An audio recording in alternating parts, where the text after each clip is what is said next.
Dear brothers and sisters in the Lord, ప్రభువునందు ప్రియ సహోదర సహోదరులారా, today's verse for our meditation is taken from the book of Lamentations, chapter 3, verse 25. నేటి దినం మనం ధ్యానం కొరకు తీసుకోబడిన వాక్యము విలాప వాక్యములు 3వ అధ్యాయం 25వ వచనంలోనిది. The Lord is good unto them that wait for him. తన్ను ఆశ్రయించు వారి ఎడల యెహోవా దయాళుడు. This verse is found in the book of Lamentations, which is traditionally attributed to the prophet Jeremiah. ఇర్మియా ప్రవక్తకు ఇది సాధారణంగా సంబోధిస్తూ ఉంటారు. ఆ వాక్యము మనకు విలాప వాక్యముల్లో కూడా మనం చూస్తూ ఉన్నాం. And the book is a lament over the destruction of Jerusalem. యెరూషలేము అది ఏ విధంగా అయితే పతనమైపోయి నాశనం అయిపోతుందో దాని గురించి విలపిస్తున్న ఈ పుస్తకం. Yeah, it is a lament for the suffering of the Jewish people. యూదా ప్రజలందరూ కూడా ఏ విధంగా బాధపడుతున్నారో దాని గురించి విలపిస్తున్న పుస్తకం. And it reflects on the people's sinful ways and the consequences they faced as a result. ఆ ప్రజల యొక్క పాపపు జీవితాలను బట్టి వారు ఎటువంటి పర్యవసానాలు ఎదుర్కొన్నారో ఆ సంగతులు మనకి తెలియజేస్తుంది. In this verse, Lamentations 3:25, ఈ వాక్యములో విలాప వాక్యములు 3:25లో we see a glimmer of hope in the midst of despair. ఇటువంటి బాధాకరమైన పరిస్థితిలో ఒక నిరీక్షణపు వెలుగు చుక్కను చూస్తూ ఉన్నాం. The speaker acknowledges the goodness of the Lord. ఇక్కడ ఈ బోధకుడు దేవుని యొక్క మంచితనము ఒప్పుకుంటున్నాడు. And also he emphasizes the importance of waiting for him and seeking him. ఆయనను ఆశ్రయించాలని, ఆయన కొరకు వేచి చూచాలి అన్న దాంట్లో ప్రాముఖ్యత ఏంటో ఆయన చెప్తూ ఉన్నాడు. So this verse can be seen as a reminder that even in the midst of trials and tribulations, God is still present and will show goodness to those who seek him. ఈ వచనం మనకి ఏమి గుర్తు చేస్తుంది అంటే, మన పరిస్థితుల్లో ఎంత బాధకరమైన పరిస్థితులు ఉన్నప్పటికీ కూడా దేవుడు ఆయన కనికరం చూపించి ఆయన ఆశ్రయించి వారి ఎడల ఆయన నమ్మదగిన వాడు అని. And one of the central themes of this verse is ఈ వచనంలో ఉన్న మూలాంశము గనుక మనం చూస్తే the concept of waiting in the presence of the Lord.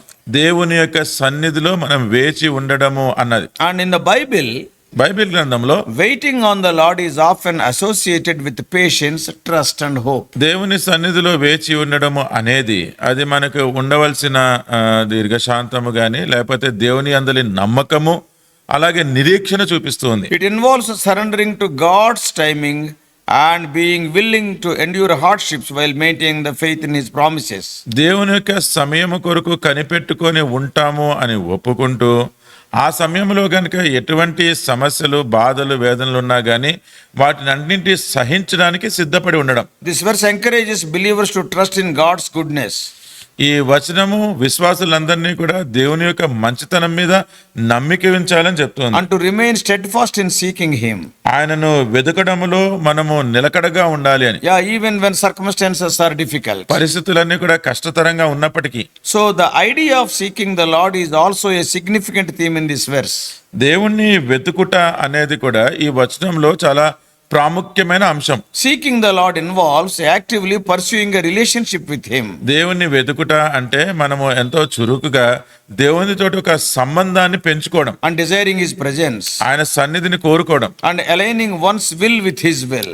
తన స్వచిత్తాన్ని దేవుని చిత్తముతోటి సరిపోల్చి ఉంచుకోవడం. And it requires a heart that is willing to humble itself and acknowledge the need for God's guidance and provision. దానికోసము ఒక తగ్గింపు కలిగిన హృదయముతోటి దేవుని యొక్క చిత్తాన్ని అంగీకరించి లోబడే మనసు కలిగి ఉండడం. So in the context of Lamentations, అందుకని ఈ విలాప వాక్యంలో ఉన్న ఈ సందర్భ భాగంలో so seeking the Lord is a way for the people to turn from their sinful ways and find restoration and renewal in him. దేవుని వెదుకుట అంటే వారి పాపపు మార్గములలో విడిచిపెట్టి దేవుని వైపు తిరిగి ఆయనలోనే మళ్ళీ పునరుద్ధీకరించబడి వారు నిరీక్షణ కలిగి ఉండడం. The context of Psalm 320, the Lamentation 3:25, విలాప వాక్యములు 3:25 ఈ సందర్భము it is important to understanding the significance of this verse. ఈ వచనం యొక్క ప్రాముఖ్యత ఏంటో అర్థం చేసుకోవడం కూడా చాలా అవసరమైంది. The book of Lamentations was written in the aftermath of the destruction of Jerusalem by the Babylonians.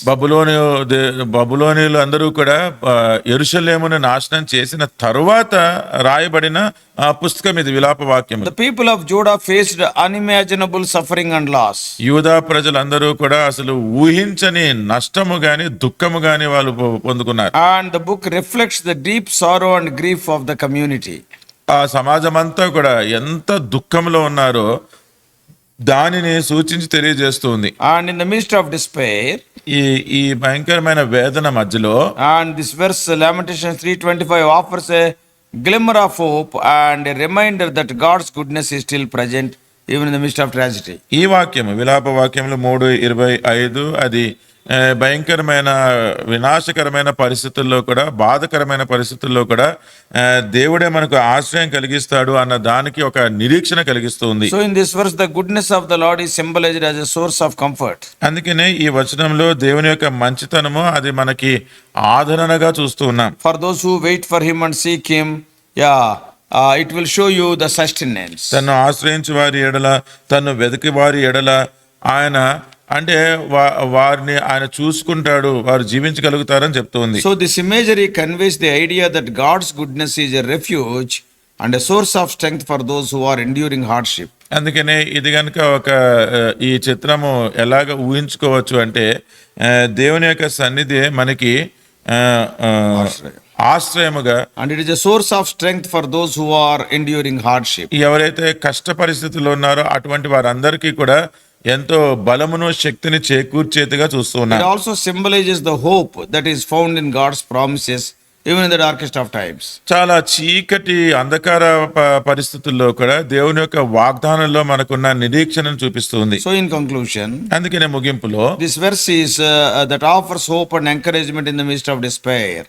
ఈ వచనము చాలా బాధాకరమైన చాలా నిరుత్సాహకరమైన పరిస్థితుల్లో ఎంతో గొప్ప నిరీక్షణ ఆదరణ కలుగజేస్తుంది. It emphasizes the importance of waiting on the Lord and seeking him. మనము దేవునిని ఆశ్రయిస్తూ ఆయనను వెతుకుటము ఎంత ప్రాముఖ్యమైనదో అది తెలియజేస్తుంది. Even in the face of adversity, we can seek him. మనము విపరీతమైన పరిస్థితుల్లో కూడా మనం ఆయనను వెదకచ్చు. So this verse reflects the themes of patience, trust and hope. అందుకనే నిరీక్షణ, నమ్మిక, అలాగే దీర్ఘశాంతము అంటే ఓపిక గురించి చెప్తూ ఉంది. And it also represents God's goodness as a source of comfort and strength. అలాగే దేవుని యొక్క మంచితనమే మనకు ఆదరణ కలిగించేది, మనల్ని బలపరిచేదిగా తెలియజేస్తుంది. So in the context of Lamentations, అందుకని ఈ విలాప వాక్యంలో ఈ భాగంలో this verse serves as a reminder of God's faithfulness and the hope that is found in him. దేవుని యొక్క విశ్వాస్యత, ఆయనలో మనం పొందుకోగలిగే నిరీక్షణ గురించి చెప్తూ ఉంది. Oh, even in the midst of suffering. అంటే బాధల మధ్యలో కూడా. So we are told that there are none that are good, only God. మనకి చెప్పబడింది ఏంటి అంటే మంచివారు ఎవరు లేరు, దేవుడు తప్ప. Any God is good of those that wait for him, and God is good. దేవుడు ఆయనను ఆశ్రయించి ఆయనను వెతుకువారు, ఆయన కొరకు వేచి ఉండేవారి పట్ల ఆయన మంచి దేవుడు. Let him be anybody. అది ఎవరైనా కానివ్వండి. So God is good to those who wait for him. అందుకనే దేవుని కొరకు వేచి ఉండేవారు, ఆయననే ఆశ్రయించే వారికి దేవుడు మంచివాడు. God is good to the person who searches for him. ఏ వ్యక్తి అయితే ఆయనను వెతుకుతూ ఉంటాడో ఆయనకి దేవుడు మంచివాడు. So he is not far from any of us, and he will be found by us if we search for him with all our hearts. అందుకని దేవుడు మన అందరి నుంచి దూరంగా ఏమీ లేడు, కానీ మన హృదయాంతరంగంలో నుంచి ఆయన వెతికినప్పుడు మనం ఆయనని కనుగొనగలుగుతాం. So it was Jeremiah who is often called the weeping prophet. ఇక్కడ ఇర్మియా ఆయనే విలిపించే ప్రవక్త అని పిలువబడుతూ ఉంటాడు. And he was having witnessed the sacking of the holy temple of God by the Babylonians. ఆ బబులోనీలందరూ కూడా ఆ ఆలయాన్ని పడగొట్టేదంతా కూడా ఆయన చూసినాడు. He saw the destruction of Jerusalem by fire. యెరూషలేము అంతా కూడా అగ్ని చేత తగలబడిపోతున్నప్పుడు కూడా He చూసినాడు. saw the scattering and slaughter and enslavement of God's people. ఆ దేవుని యొక్క ప్రజలు అంతా కూడా వారు హతము చేయబడినప్పుడు, వారు చంపివేయబడినప్పుడు అదంతా చూసినాడు. We read like this: ఈ రీతిగా చదువుతున్నాం. The Lord is good to those who wait for him.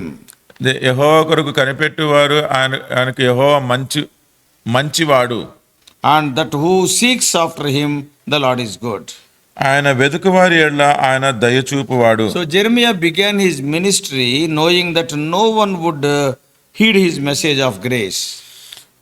ఇర్మియా ఆయన పరిచర్య ఎలాగ ఆరంభించినాడంటే తన కృపా సందేశాన్ని ఎవరు వినరు అనుకుంటేనే ఆరంభించినాడు. And he lived his life being ridiculed and persecuted by his own people. తన జీవితం అంతా కూడా ప్రజలందరూ కూడా ఆయనని గేలి చేస్తూ ఆయనని హింసిస్తున్న జీవితమే జీవించినాడు. Yet despite this heartbreaking situation, ఇటువంటి హృదయ విషాదకరమైన పరిస్థితిలో కూడా Jeremiah would proclaim, he is telling, ఇర్మియా ఆయన ప్రకటిస్తూ చెప్తున్నాడు, the Lord is good to those who wait for him and to those who seek him after. తన్ను ఆశ్రయించు వారి ఏళ్ళ యెహోవా దయాళుడు, తన్ను వెతుకు వారి ఏళ్ళ ఆయన దయచూపువాడు అని చెప్తున్నాడు. Despite the mocking and pride, ఆయనని వెక్కిరించి ఆయనని బాధ పెడుతున్నప్పుడు కూడా, despite the ridicule and cruel treatment he received from the fellow Israelites, తన సొంత ఇజ్రాయేలీల చేత వెక్కిరించబడి ఎంతో హింసించబడినప్పటికీ Jeremiah had submitted to the Lord throughout his life. తన జీవితకాలం అంతా కూడా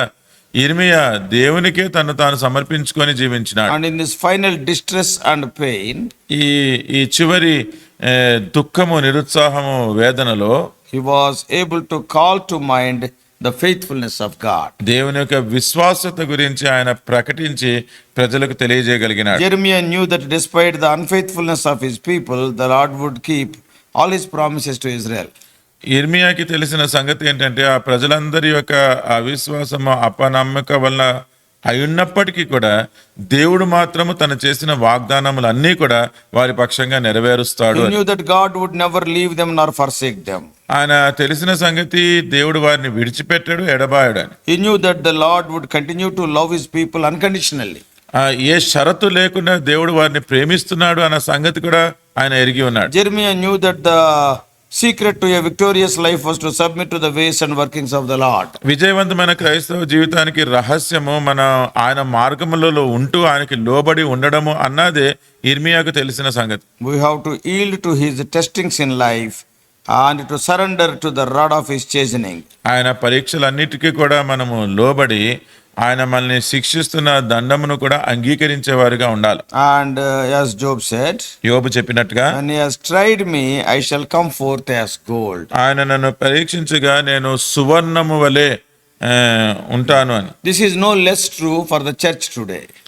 ప్రస్తుత దినాల్లో ఉన్న సంఘానికి పోల్చి చూసుకోవడానికి ఇదేమి వేరేది కాదు. It was for Israel in those distant, distressing days, but now to the church. ఆ దినాలలో చాలా నిరుత్సాహము, బాధలో ఉన్న ఇశ్రాయేలీలకైతే ప్రస్తుత దినాలలో ఇది సంఘమునకు పోల్చుకోవచ్చు. So God is good to those that wait for him. దేవుడు తను ఆశ్రయించు వారికి దయాళుడు. To them who submit to his perfect will. ఆయన సంపూర్ణమైన చిత్తానికి లోబడి ఉండేవారు. And to those that trust in his unfailing word. ఆయన మార్పు చెందని వాక్కు మీద నమ్మిక ఉంచేవారికి. So may God help us to understand these truths. దేవుడు ఈ సత్యాలను మనము గ్రహించలాగున సహాయం చేయను గాక. And we may implement these things in our lives. ఈ విషయాలన్నీ కూడా మన జీవితాల్లో మనం అన్వయించుకుందాము గాక. Let us pray. ప్రార్థన చేసుకుందాం. Loving heavenly Father, ప్రేమ కలిగిన పరలోకపు తండ్రి, oh gracious God, ఆ కృప కలిగిన దేవా, Lord, you are a good God. దేవా మీరు మంచి దేవుడు. Those people who wait upon thee, O Lord, shall find thee. మిమ్మల్ని ఆశ్రయించు వారందరూ కూడా ఓ ప్రభువా వారు మిమ్మల్ని కనుగొంటారు. Even we also, for every need of ours, O Lord, we may seek thy face. మేము కూడా మా ప్రతి అవసరత కొరకు మేము మీ ముఖ కాంతిని చూచుతుము గాక. O Lord, guide us throughout this day. ఓ ప్రభువా ఈ దినమంతట్లో మీరే మమ్మల్ని నడిపించండి. In Jesus' precious name we pray. యేసుక్రీస్తు వారి ప్రశస్త నామములో ప్రార్థిస్తున్నాము తండ్రి. Amen. Amen. God bless you all. Please subscribe for more spiritual messages to the YouTube channel John Victor Telugu Messages.